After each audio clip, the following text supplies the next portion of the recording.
ایک مرتبہ حضرت سیدنا عتبۃ الغلام علیہ رحمت اللہ السلام ایک مکان کے پاس سے گزرے تو کانپنے لگے اور پسینہ آ گیا۔ لوگوں کے استفسار پر فرمایا یہ وہ جگہ ہے جہاں میں نے چھوٹی عمر میں گناہ کیا تھا۔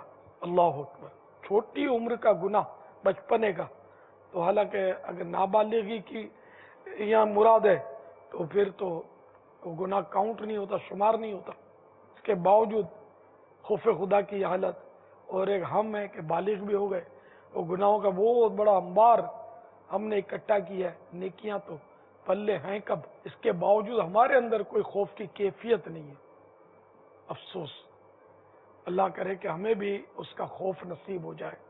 تیرے خوف سے، تیرے ڈر سے ہمیشہ، تیرے خوف سے، تیرے ڈر سے ہمیشہ میں تھر تھر رہوں کانپتا یا الہی، میں تھر تھر رہوں کانپتا یا الہی۔ صلو علی الحبیب صلی اللہ تعالی علی محمد۔